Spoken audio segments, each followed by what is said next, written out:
farmers are struggling right now, and we have a small farm, but if it's going to help us farmers, then that's going to be good. If somebody wants to rent my airspace, nobody else has ever offered to pay for it, so I got no problem with that. A lot of the farmers are all for this.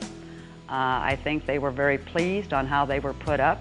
The ground that they did work in was all maintained, so it was nice. Well, I think it's wonderful. Environmental, clean, and very little damage.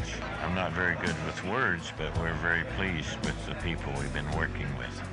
These wind turbines, you know, the way they generate electricity, they use no water whatsoever, so I think they're great. Just the construction of the wind towers has brought economic development into the county. It's been really a boon to not only the local farmers who are hosting the windmills, but for the tourist community who are traveling here in pretty good numbers to take a look at what happened here. Well, it benefits Wyoming in a number of ways, not only through the tax basis, revenue in that particular manner, but it's also a great new project for Wyoming. The economy hasn't been good all over the nation, the state, and southeastern Colorado. So this is really a boom for us. Regardless of weather and regardless of crop prices, they've got a fixed annual income coming in for that little bit of land that's tied up.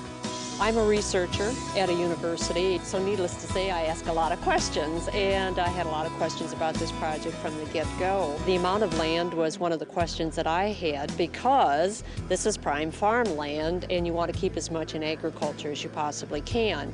This project, even though it looks large visually, only removes about 1% of the grazing land from use. So ranchers, of course, can continue to graze their cattle, and it's not interfering with grazing and ranch lands. The major issues that came up with the project was the visual change to the landscape. We were concerned about big game herd movements through here. There's antelope, elk, and mule deer in the area.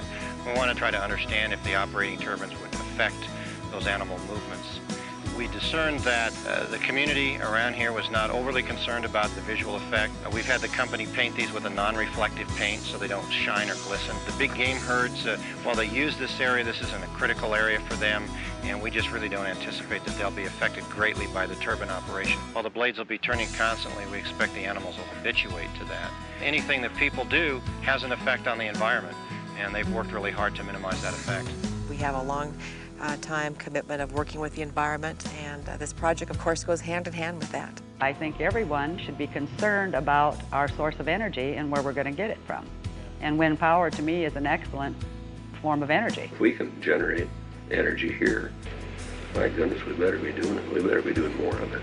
The wind has always blown here. We just had to learn to live with it and to use it. People would say, you know, the wind's blowing. Well, there should be some way we can capture this wind and use it, and that's what we're trying to do. I think it's a fantastic opportunity to take advantage of another crop that's available here in northern Iowa. It's going to help future generations. The only thing I got to say now is, man, you come over that hill there and going in the Cobb and you see them, it just awes you. I live in northern Wisconsin, and every time I come down here, jaw sort of drops when you see the windmills. I think they're attractive. I think they're awesome when you look at them. I think that they're fabulous. I love looking at them. They're very pretty. We're putting wind to good use, and we often curse the wind, but now up here we're going to love it.